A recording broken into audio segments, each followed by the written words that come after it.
Marami akong pangarap para sa aking bansa, lalo na sa kaunlaran nito sa komersiya, medisina, edukasyon at agrikultura. Ngunit sa pangarap na ito, kailangan ko rin ang aking mga kapwa Pilipino. Kaya sa ganun, naisipan kong bumuo ng organisasyon para sa pangarap na ito, La Liga Filipina. Para sa iyo to, Pilipinas. Para sa iyo, gagawin ko ang lahat para sa ikabubuti mo, kahit nakapalit pa nito ay buhay ko.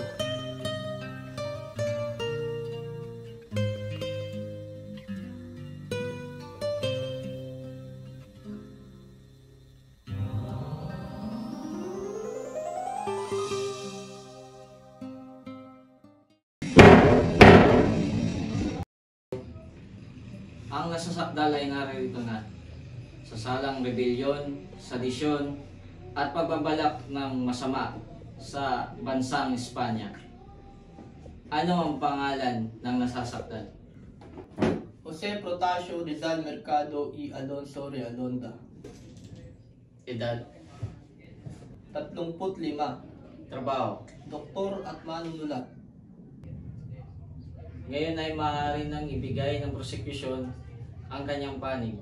Tinatawagan ko si Attorney Alucer upang tumayo sa harapan upang ibigay ang kanyang panig. Gracias. Walang sino man ang di makalabag sa bansang Espanya para sa atin.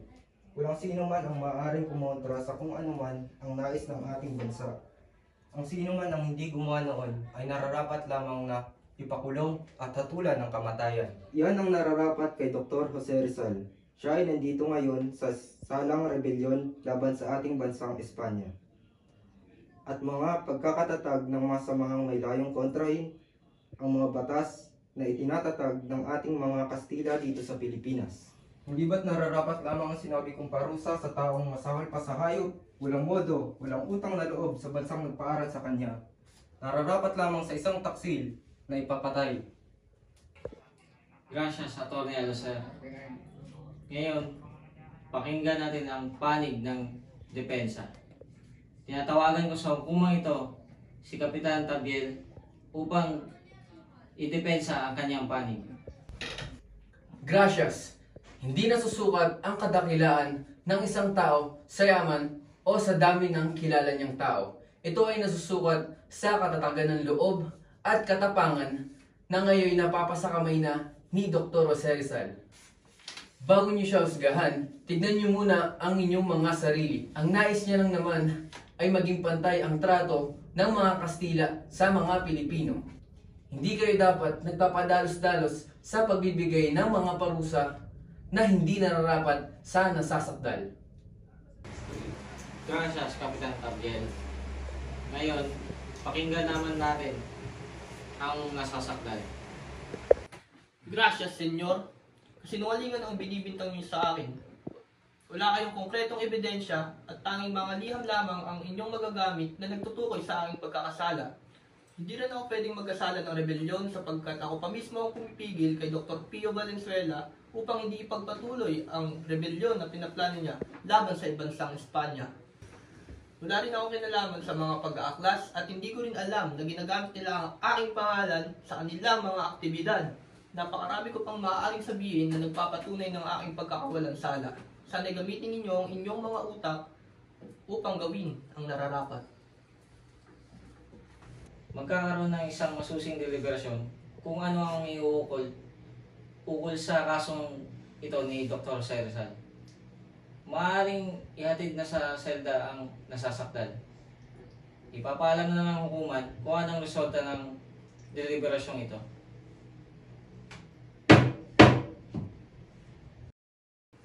Hindi natin ito kailangan pagtalunan pa. Kailangan natulan ng kamatayan sa Rizal sa krimen na kanyang ginawa. Sangayon kami. Ngayon, parehas pala ang ating nararamdaman sa kasong ito. Itutuloy ko ang hatol ng kamatayan kay Rizal. ipapadala ko kay Gobernador General Polavieja ang kasong ito upang mapirmahan.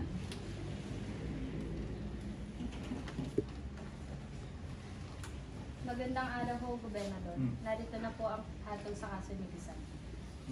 Magaling. Dapat lang nabitayan ng hampas lupang video na yun. Pumunta ka sa kanyang selda at ipaalam ang hatol ng korte.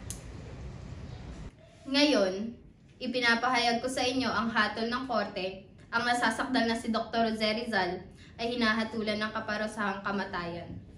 Ito ay pinirmahan ni Gobernador General Polavieja at ipinapatupad sa ika-30 ng Disyembre taong 1986 sa ganap na alas 6:30 ng umaga.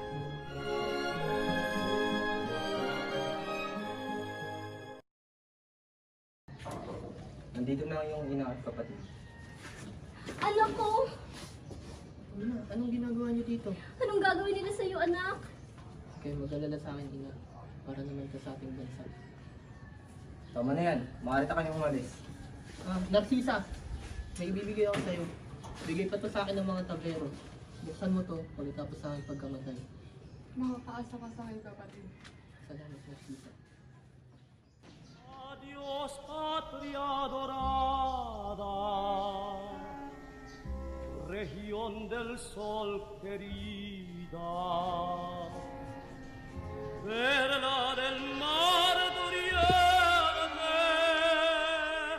nuestro perdido Edén,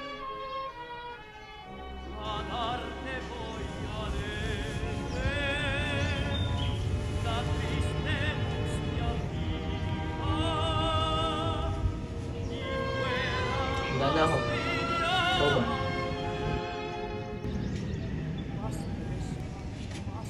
Huwag ka mag-alala. Dito lang ako. Adiós, patria dorada. Paalam, Consuelo. Magiging sorpresa pa kaya ang ating pagkikita. Perla del mar doliente. Hindi ko makalimutan pinasaya mo ako ng sobra. At sa lahat ng lalaking aking nakarelasyon, ikaw lang ang aking. Salamat sa pagiging totoo mo, Bebe. A darte voy alegre, la triste angustia viva, y fuera más brillante, más fresca, más florida, también por ti la diera. Abunse! La diera por Fuego! tu Costumatules! bien.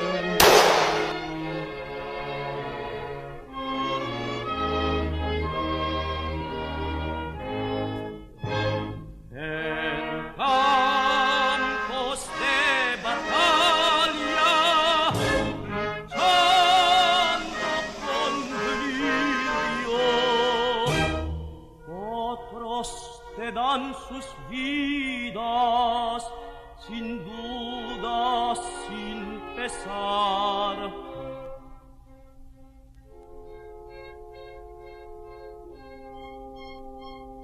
El sitio nada importa, cipres, laurel o lirio, cadalso o campo abierto, combate o cruel martirio, lo mismo